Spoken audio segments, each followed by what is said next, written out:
The Joint Intelligence Operations Center in Washington, D.C., had been operating under maximum security protocols for 6 days, with Attorney General Pam Bondi coordinating what federal investigators described as the most complex international criminal investigation in American history. The facility, located in a classified location and protected by multiple layers of physical and electronic security, hummed with the intensity of federal agents, DEA specialists, Treasury investigators, and intelligence analysts who had been working around the clock to uncover a Chinese Triad Fentanyl trafficking network so sophisticated that it had successfully established manufacturing and distribution operations across the entire eastern United States while maintaining connections to criminal organizations, corrupt government officials, and even intelligence services spanning 3 continents.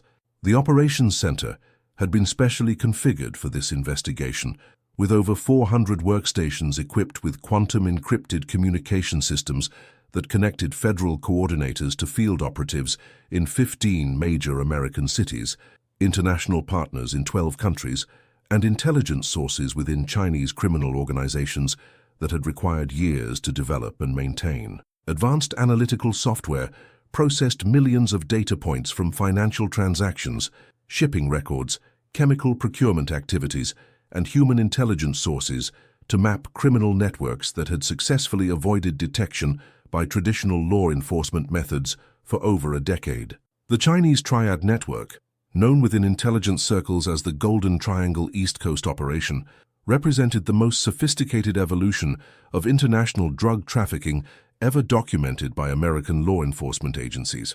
Unlike traditional drug trafficking organizations that focused on moving existing narcotics across international borders, the Chinese operation had established complete vertical integration from precursor chemical manufacturing in China through fentanyl production in clandestine laboratories across the United States to street-level distribution networks that had successfully penetrated every major city on the eastern seaboard while maintaining operational security that had defeated traditional interdiction methods. The investigation had begun 22 months earlier when Treasury Department Financial Crimes Enforcement Network analyst Dr. Lisa Chen discovered unusual patterns in international wire transfers and trade transactions that suggested systematic money laundering operations involving Chinese businesses, American import companies, and financial institutions across multiple countries. Chen, who held advanced degrees in both economics and computer science, along with specialized training in international money laundering detection, had been analyzing quarterly reports on suspicious financial activity when she identified statistical anomalies that indicated coordination between seemingly unrelated businesses across different industries and geographic regions. Chen had spent her career developing mathematical models for detecting sophisticated financial crimes, from terrorist financing networks to sanctions evasion schemes to complex fraud operations that exploited weaknesses in international financial systems. Her analytical techniques had been adopted by financial intelligence units around the world and had resulted in the identification of criminal networks that had successfully avoided detection by traditional investigative methods. But the patterns she had discovered in the Chinese investigation represented a level of sophistication that challenged every assumption about criminal financial capabilities in the modern global economy. The initial breakthrough had come when Chen noticed that certain Chinese import-export companies were engaging in trade transactions that appeared legitimate but involved pricing discrepancies that suggested either massive inefficiency or systematic manipulation designed to move value across international borders while avoiding detection by anti-money laundering systems. The companies were importing and exporting legitimate products, but the pricing structures were inconsistent with normal market conditions in ways that suggested the trade was being used as a vehicle for money laundering rather than legitimate commercial activity. FBI Transnational Organized Crime Division Director Marcus Rodriguez presented the intelligence assessment that had emerged from 22 months of investigation involving resources from across the federal law enforcement and intelligence communities. Rodriguez had spent his career investigating international criminal organizations, from traditional organized crime families to emerging transnational networks, but the Chinese Triad operation represented something entirely new in criminal enterprises, a sophisticated integration of traditional organized crime methods with advanced technology, legitimate business operations, and even connections to foreign intelligence services that created capabilities that exceeded those of many nation-state actors. What we've uncovered is not traditional drug trafficking, Rodriguez began, addressing the crisis management team that included senior officials from every major federal agency involved in drug enforcement, counterintelligence, and national security. This is a comprehensive criminal enterprise that has successfully integrated drug manufacturing and trafficking with legitimate business operations, advanced technology, and international networks that include connections to Chinese government entities, criminal organizations across 3 continents, and even intelligence services that have provided operational support for activities that directly threaten American national security. The organizational structure revealed the unprecedented scope and sophistication of the Chinese operation. At the apex was a council that included senior members of traditional Chinese Triad organizations, corrupt Chinese government officials who provided regulatory protection and logistical support, and American business leaders who had been recruited through a combination of financial inducements and coercion to provide legitimate business cover for criminal operations. The council operated through sophisticated communication systems that used advanced encryption and operational security procedures that had successfully prevented American intelligence agencies from mapping the complete network structure. The manufacturing operations were controlled by Chen Wei-ming, a Chinese national who had immigrated to the United States in the early 2000s and had established a network of legitimate chemical manufacturing and pharmaceutical companies that conducted actual business operations while simultaneously serving as fronts for fentanyl production. Chen's companies had successfully obtained all necessary permits and regulatory approvals for their legitimate operations while using the same facilities and supply chains to manufacture synthetic drugs that were chemically similar to legitimate pharmaceutical products, but were actually designed for illegal distribution. Chen represented the most dangerous type of international criminal, a sophisticated individual who had successfully exploited American immigration and business systems to establish criminal operations that were virtually indistinguishable from legitimate commercial activities. His companies employed hundreds of people, generated millions in legitimate revenue, and had even received recognition from industry organizations for their contributions to American pharmaceutical manufacturing. His integration into American business communities was so complete that he had served on trade association boards and had been recognized by local political leaders for his contributions to regional economic development. The distribution operations were managed by Linda Wong, a Chinese-American woman who had been born in San Francisco but had been recruited by Triad organizations during business trips to Hong Kong and mainland China. Wong had used her American citizenship and professional credentials as a logistics expert to establish shipping and distribution companies that provided legitimate services to American businesses while simultaneously operating sophisticated drug distribution networks that moved fentanyl from manufacturing sites to street-level dealers across the eastern United States.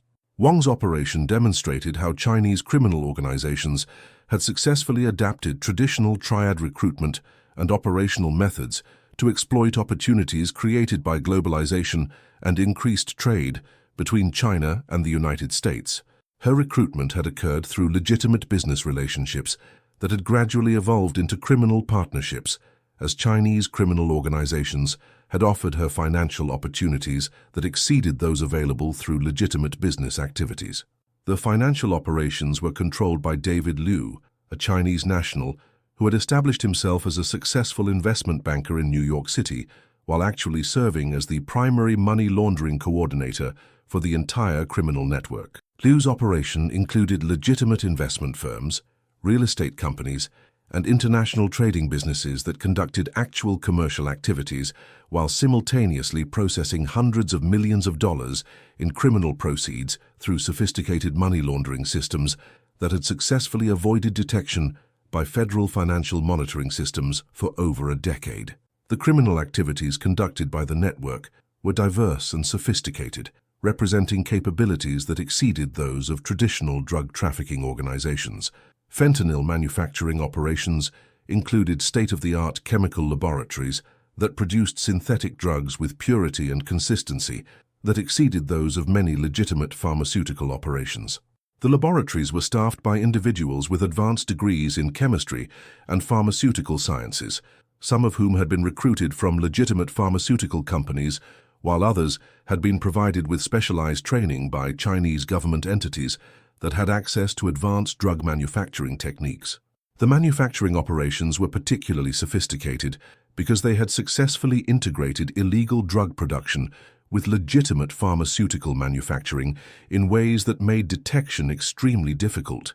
The same facilities that produced legitimate medications also produced fentanyl and other synthetic drugs, using identical equipment and similar chemical processes. The illegal production was conducted during off hours or in separate sections of legitimate facilities, making it virtually impossible for regulatory inspectors to detect criminal activity without extensive investigation. The precursor chemical supply chain was managed through legitimate import-export businesses that conducted actual trade in chemicals that had legitimate industrial and pharmaceutical uses, while simultaneously importing precursor chemicals that were used for fentanyl production. The importation was conducted through established trade relationships with Chinese chemical manufacturers, some of which were legitimate businesses that were unaware of the ultimate use of their products, while others were actively participating in the criminal operation. The distribution network included sophisticated logistics operations that moved fentanyl from manufacturing sites to street-level distribution points using legitimate shipping companies, trucking firms, and even postal services. The distribution was conducted through networks that combined legitimate business shipments with illegal drug shipments, making it extremely difficult for law enforcement agencies to identify criminal activity without comprehensive surveillance of entire supply chains. DA Special Operations Division Director Sarah Martinez presented the drug trafficking intelligence that revealed the scope of the Chinese network's fentanyl operations and their impact on the American opioid crisis. Martinez had spent her career investigating international drug trafficking, from traditional heroin smuggling operations to modern synthetic drug networks, but the Chinese fentanyl operation represented a new category of threat that combined advanced manufacturing capabilities with sophisticated distribution networks and financial systems that had successfully avoided detection while contributing to the deaths of hundreds of thousands of Americans. The Chinese network has successfully established the most sophisticated fentanyl manufacturing and distribution operation ever documented by American law enforcement, Martinez reported, displaying maps and charts that showed the scope of the criminal enterprise. They have created a complete supply chain from precursor chemical importation through manufacturing to street-level distribution that processes thousands of kilograms of fentanyl annually while maintaining operational security that has allowed them to avoid law enforcement interdiction for over a decade. Their operation is directly responsible for a significant portion of the fentanyl that has caused the worst drug overdose crisis in American history. The manufacturing capabilities included multiple laboratories located across the eastern United States that were capable of producing fentanyl with purity levels that exceeded 90% while maintaining production volumes that could supply regional distribution networks serving millions of potential users. The laboratories were equipped with professional-grade chemical processing equipment and were staffed by individuals with advanced technical training who could produce consistent, high-quality products while maintaining safety procedures that prevented accidental exposures that might attract law enforcement attention. The quality control procedures used by the network included sophisticated testing protocols that ensured consistent product quality while identifying potentially dangerous adulterants that might cause overdoses or other adverse effects that could attract law enforcement attention. The network had essentially created its own pharmaceutical quality assurance program that was designed to maximize profits while minimizing risks that might compromise operational security. The distribution network included wholesale operations that supplied fentanyl to regional distributors across multiple states, retail operations that sold directly to street-level dealers, and even online sales platforms that used encrypted communications and cryptocurrency transactions to reach customers directly. The distribution was managed through sophisticated logistics systems that tracked inventory, monitored demand patterns, and optimize distribution routes to maximize efficiency while minimizing exposure to law enforcement interdiction. The impact on American communities had been devastating, with the network's fentanyl directly linked to thousands of overdose deaths across the eastern United States. The high purity and low cost of the network's products had contributed to the displacement of traditional opioids with fentanyl-based drugs that were significantly more dangerous and addictive. The network's success had also attracted other criminal organizations that had attempted to replicate their methods, contributing to the proliferation of fentanyl manufacturing operations across the country. Treasury Department Office of Foreign Assets Control Director Jennifer Walsh presented the sanctions evasion and money laundering analysis that revealed how the Chinese network had successfully moved hundreds of millions of dollars through American financial systems, while avoiding detection by anti-money laundering controls and sanctions enforcement mechanisms. Walsh had spent her career investigating complex international financial crimes, but the Chinese operation represented a level of sophistication that challenged every assumption about criminal financial capabilities in the modern global economy. The Chinese network has essentially created a parallel financial system that operates within legitimate American financial institutions while remaining invisible to traditional anti-money laundering controls, Walsh reported, displaying flowcharts that showed how criminal proceeds moved through dozens of banks, investment firms, and other financial institutions. They have successfully integrated drug trafficking proceeds with legitimate business revenues, international trade financing, and even investment activities in ways that make it virtually impossible to distinguish between legal and illegal financial transactions without comprehensive investigation of entire business networks. The money laundering operations were structured through multiple phases that progressively cleaned criminal proceeds while integrating them with legitimate business activities. The first phase involved collecting drug trafficking proceeds through networks of street-level dealers and mid-level distributors who deposited cash into accounts belonging to legitimate businesses that provided services to the drug trafficking network. The businesses included restaurants, retail stores, service companies, and even professional services firms that conducted actual business operations while simultaneously serving as collection points for criminal proceeds. The second phase involved processing criminal proceeds through legitimate business operations that generated additional revenue while providing justification for large cash deposits and financial transactions. The businesses included import-export companies that conducted actual international trade, real estate investment firms that purchased and managed properties, and manufacturing companies that produced legitimate products for sale in American markets. The third phase involved investing cleaned criminal proceeds in legitimate financial markets, including stocks, bonds, real estate, and alternative investments that provided both financial returns and additional layers of legitimacy for criminal assets. The investments were managed by professional financial advisors who may not have known the ultimate source of the funds they were managing, and the investment strategies were sophisticated and diversified in ways that were indistinguishable from legitimate wealth management activities. The fourth phase involved using legitimate investment returns and business revenues to fund continued criminal operations while maintaining the appearance of normal business activities. The funding was distributed through networks that compartmentalized information to prevent law enforcement mapping of financial flows while ensuring that operational requirements were met.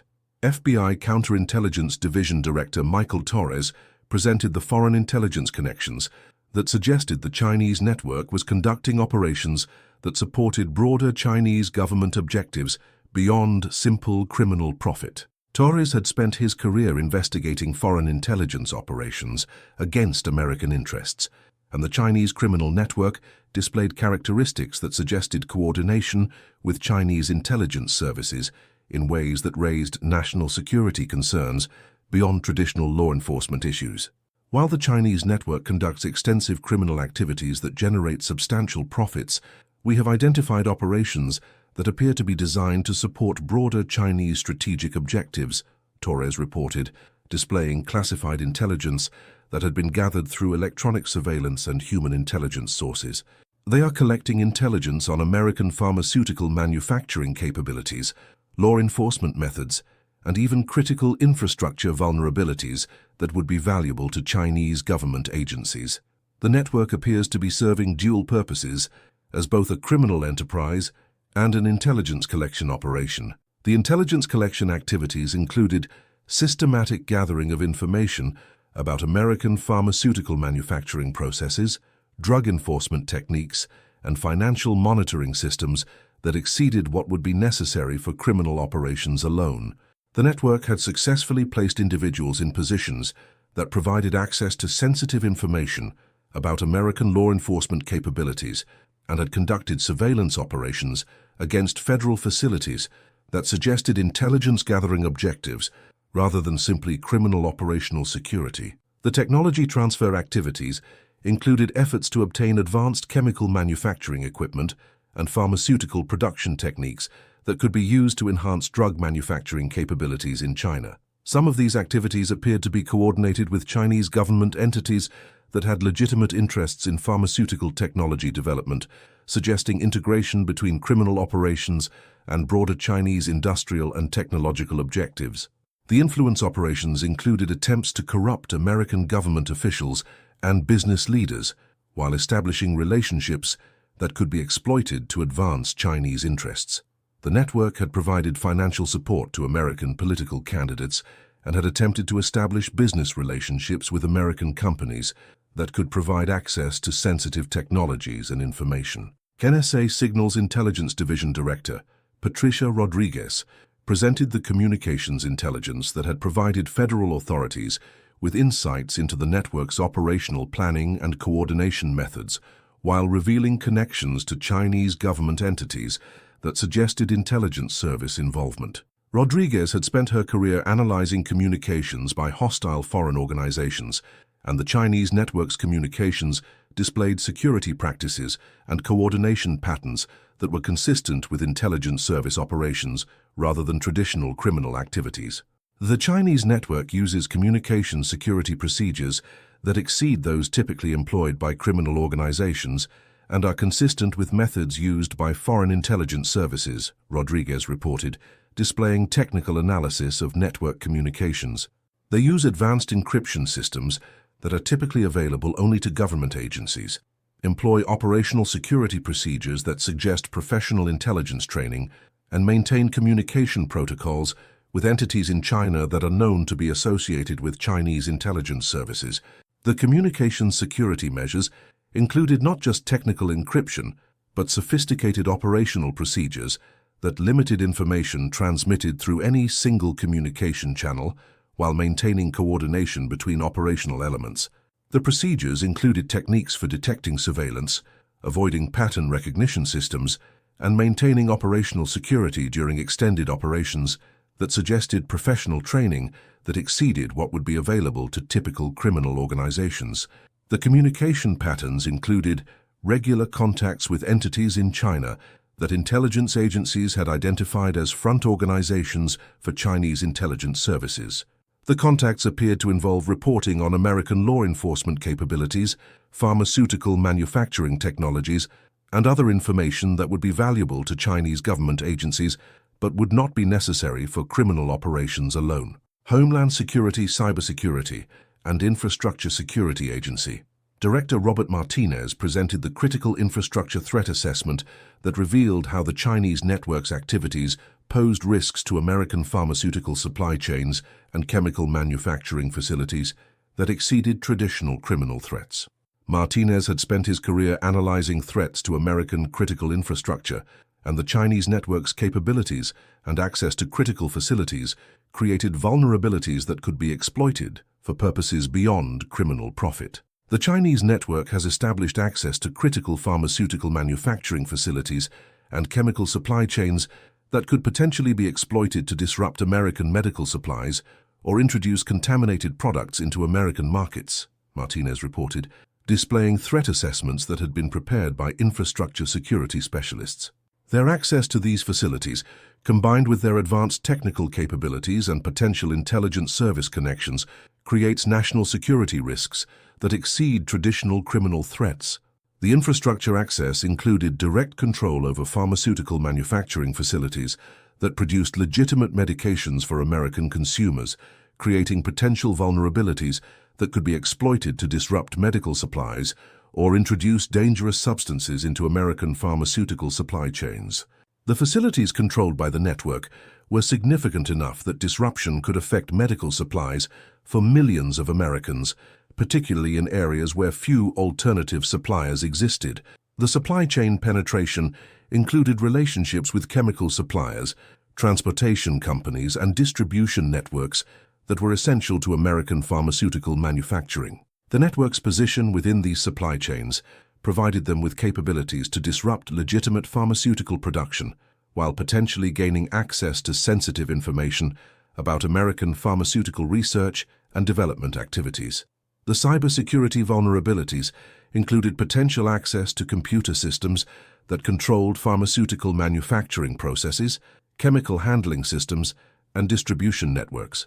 The network's technical capabilities and potential intelligence service connections created possibilities for cyber attacks against critical pharmaceutical infrastructure that could cause widespread disruption while maintaining plausible deniability about the source of the attacks.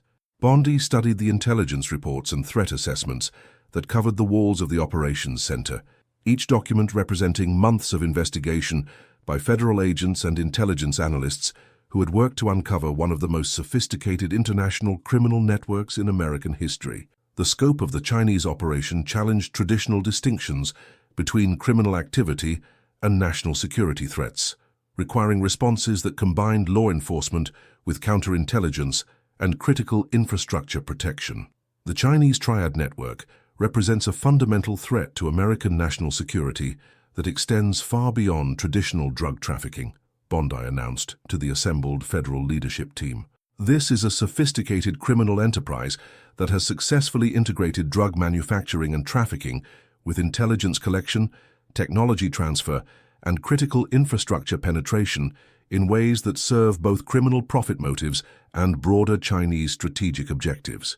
We are confronting not just a criminal organization, but a hybrid threat that combines organized crime with foreign intelligence operations designed to harm American interests. The response strategy, designated Operation Golden Shield, would involve the largest international criminal investigation in American history, requiring coordination between law enforcement agencies, intelligence services, and critical infrastructure protection organizations across multiple countries. The operation would simultaneously target criminal activities while addressing national security threats that extended beyond traditional law enforcement jurisdiction.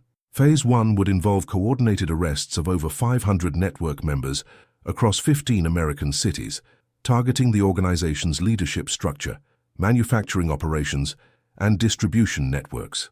The arrests would be synchronized with international partners to prevent the network from destroying evidence or transferring operations to other countries. Each arrest team would include federal agents, DEA specialists, and technical experts equipped to handle advanced chemical manufacturing equipment and sophisticated security measures. Phase 2 would involve comprehensive asset forfeiture actions against over $2 billion in network assets, including manufacturing facilities, legitimate businesses, real estate, and financial accounts that had been used to support criminal operations. The forfeiture actions would target both criminal proceeds and the infrastructure that had enabled the network's operations, preventing future criminal activity while providing resources for addiction treatment and law enforcement enhancement. Phase 3 would involve dismantling the manufacturing infrastructure that had enabled fentanyl production while implementing enhanced security measures for critical pharmaceutical and chemical facilities that could be vulnerable to similar penetration. This would require coordination with private industry to identify and address vulnerabilities while maintaining the legitimate operations that were essential to American pharmaceutical supply chains. Phase 4 would involve comprehensive counterintelligence operations to identify and neutralize intelligence collection activities that had been conducted under the cover of criminal operations. This would require coordination with intelligence agencies to assess the scope of intelligence compromise while implementing measures to protect sensitive information and technologies from future foreign intelligence operations. Phase 5 would involve international coordination with allies and partners to address Chinese government entities and intelligence services that had provided support for criminal operations while pursuing diplomatic initiatives to prevent future use of criminal organizations for intelligence operations against American interests. The Chinese Triad network believed they could exploit American openness and the complexity of international trade to establish permanent criminal operations that would be protected by their legitimate business activities and their connections to Chinese government entities, Bondi told the assembled federal leadership team. They calculated that the integration of criminal activities with legitimate business operations would make it impossible for American law enforcement to address their criminal activities without disrupting legitimate commercial relationships with China. She paused, studying the faces of the federal officials who would be coordinating the most complex international criminal investigation in American history. They're about to discover that the United States government has the capability, the determination, and the legal authority to pursue criminal threats regardless of their sophistication, their international connections, or their attempts to hide behind legitimate business activities. Operation Golden Shield will demonstrate that no criminal organization, regardless of its resources or foreign government connections, can successfully threaten American lives and American national security while operating on American soil. The federal leadership briefing concluded with operational assignments that would mobilize thousands of federal agents, intelligence analysts, and technical specialists in a coordinated response to eliminate the Chinese threat, while addressing the broader vulnerabilities that had allowed such sophisticated criminal penetration of American critical infrastructure. The criminal network that had operated with impunity for over a decade would face the full capabilities of American law enforcement and intelligence agencies united in defense of American national security. As the federal leadership team prepared for Operation Golden Shield, Bondi remained in the operations center, studying the intelligence displays that showed Chinese criminal operations across the eastern United States. Somewhere within those networks, foreign criminal organizations supported by hostile intelligence services had been conducting operations that had contributed to the deaths of hundreds of thousands of Americans while collecting intelligence and establishing capabilities that threatened American national security. But they had underestimated the resolve and capabilities of American institutions when confronted with threats that combined criminal activity with foreign intelligence operations. They were about to learn that Attorney General Pam Bondi's Justice Department would pursue threats to American security with every resource available to the federal government, regardless of their complexity or international dimensions. Within 120 hours, Operation Golden Shield would begin, and the Chinese criminal network that had exploited American openness to establish sophisticated criminal operations would face the overwhelming response of American law enforcement and intelligence agencies united in defense of American lives and American national security.